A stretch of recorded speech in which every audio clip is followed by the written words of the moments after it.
Hi guys and welcome to my YouTube channel career विकल्प। I am doctor Mahadev Yadav और आज का वीडियो उन लोगों के लिए बहुत ही महत्वपूर्ण होने वाला है जो लोग बैंकिंग में करियर करना चाहते हैं। दोस्तों, करियर करना जितना महत्वपूर्ण है उतना ही महत्वपूर्ण जिस क्षेत्र में हम करियर करना चाहते हैं उस क्षेत्र की पूरी जानकारी। जैसे बहुत सारे बच्चे यूपीएससी का प्रिपरेशन करना चाहते हैं तो आपको यूपीएससी के अंडर कौन कौन से पोस्ट का रिक्रूटमेंट किया जाता है, जैसे आईआरएस है, आईएएस है, then IFS, then IES, then उसके साथ साथ आईपीएस। ये जो पोस्ट होती है ये यूपीएससी के अंडर आती है। उसके साथ साथ आपको ये यूपीएससी का सिलेबस क्या है, इसकी एग्जाम कब होती है, कौन से महीने में उसका नोटिफिकेशन आता है, कितने मार्क्स की एग्जाम होती है, कितने फेजेस होते हैं एग्जाम के, उसके साथ साथ मेरिट कितना आता है ओपन के लिए या कैटेगरी स्टूडेंट्स के लिए, तो इसकी पूरी जानकारी आपको होनी चाहिए। उसके साथ साथ जो लोग स्टेट लेवल की जो पब्लिक सर्विस कमीशन की एग्जाम होती है उसके लिए भी प्रिपरेशन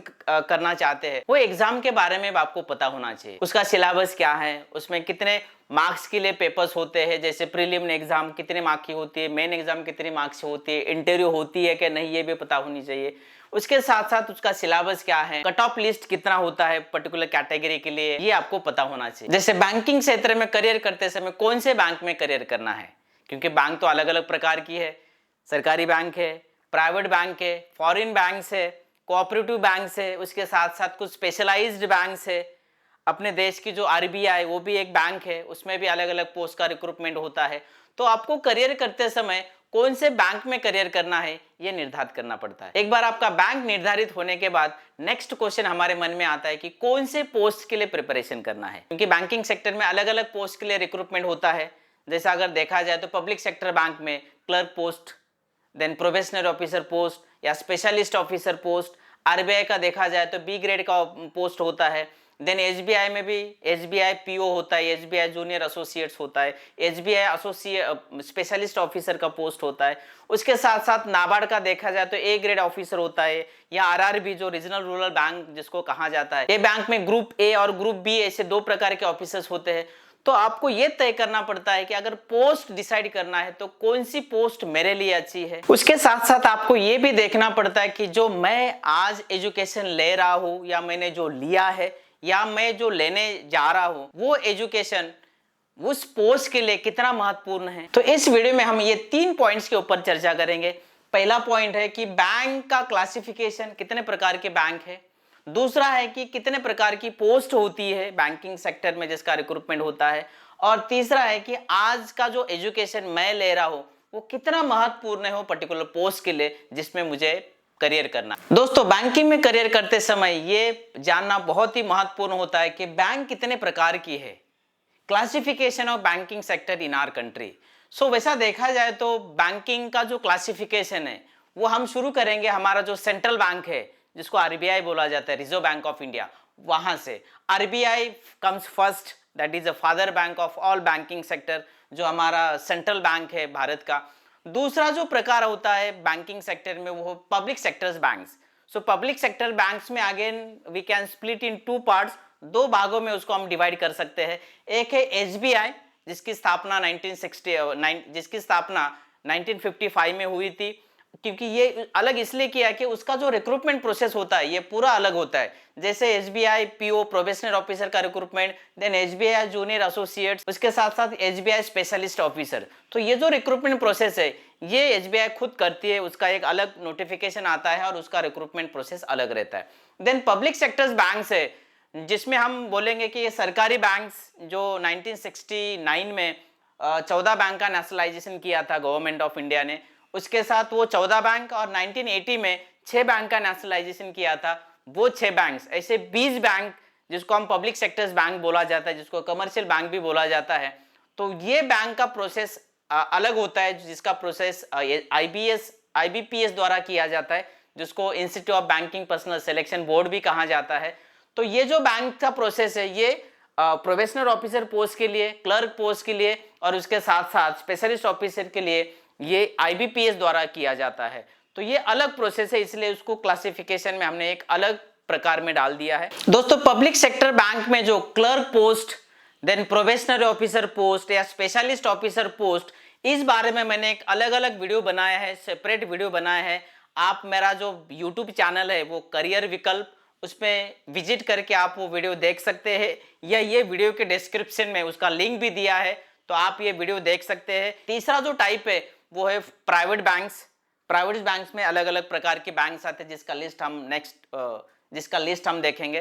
देन उसके साथ साथ फॉरेन बैंक्स है। आज भारत में अलग अलग प्रकार के फॉरेन बैंक के ब्रांचेस है, तो उसका भी रिक्रूटमेंट प्रोसेस अलग होता है। तो again that is another type of banking. And last जो आता है वो है स्पेशलाइज्ड बैंक। दोस्तों पब्लिक सेक्टर बैंक के बारे में अगर देखा जाए तो पब्लिक सेक्टर बैंक की जो संख्या है, जिसमें नेशनलाइज्ड बैंक की संख्या 11 है और एसबीआई एक, ऐसे कुल मिला के 12 पब्लिक सेक्टर बैंक्स है, जिसमें हम first state bank of India, then उसके बाद Punjab national bank, then bank of Baroda, Canara bank, union bank of India, Indian bank, central bank of India, Indian overseas bank, UCO bank, bank of Maharashtra, and last जो आता है वो Punjab and Sindh bank. तो दोस्तों ये है पब्लिक सेक्टर बैंक, जिसमें एक एसबीआई और बाकी जो 11 बैंक है। पहले बैंक की संख्या टोटल 21 थी, बट बाद में गवर्नमेंट ने उसको मर्ज किया, कुछ बैंक को बंद किया, और अभी जो संख्या है पब्लिक सेक्टर के बैंक इंक्लूडिंग एसबीआई, ये टोटल 12 है। देन उसके बाद हम देखेंगे कि list of the private bank, जिसमें स्पेसिफिकली जो टॉप की बैंक है प्राइवेट बैंक, जिसमें ICICI, HDFC, then axis bank, Kotak Mahindra bank, उसके साथ साथ Jammu and Kashmir bank, then south Indian bank, federal bank, then edge bank, city union bank. तो ये जो बैंक है ये प्राइवेट बैंक में ये टॉप की बैंक है। देन उसके बाद हम जो लिस्ट देखने वाले हैं वो है स्पेशलाइज्ड बैंक। स्पेशलाइज्ड बैंक में there are 3 banks like SIDBI, जो 1990 में जिसका एस्टेब्लिशमेंट हुआ था, again that is a bank of government. Then उसके बाद फिर आता है एक्सिम बैंक, जिसको एक्सपोर्ट इंपोर्ट बैंक बोला जाता है। देन उसके बाद नाबार्ड आता है, which is the special bank for the agriculture development. तो ये 3 बैंक का जो रिक्रूटमेंट प्रोसेस होता है ये अलग होता है, इसलिए हमने उसको एक अलग प्रकार में डाल दिया है स्पेशलाइज्ड बैंक, क्योंकि ये जो बैंक्स होती है ये स्पेशल पर्पज के लिए उसका एस्टेब्लिशमेंट हुआ है, तो उसका रिक्रूटमेंट अलग होता है।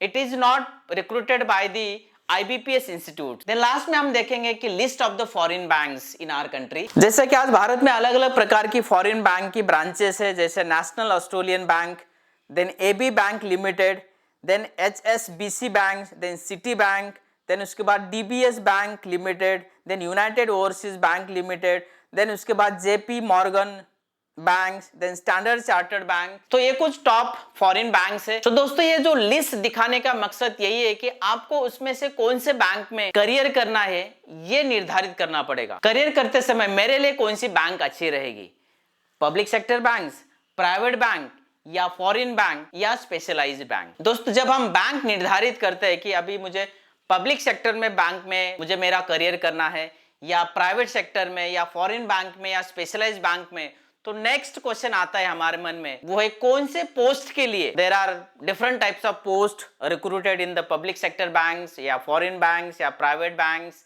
या स्पेशलाइज्ड बैंक। तो ये पोस्ट के बारे में आपको पता होना चाहिए। तो हम अभी देखेंगे कि लिस्ट ऑफ द पोस्ट, जैसे पब्लिक सेक्टर बैंक में clerk post, probationary officer post, उसके साथ साथ स्पेशलिस्ट ऑफिसर पोस्ट का रिक्रूटमेंट होता है जो IBPS द्वारा किया जाता है।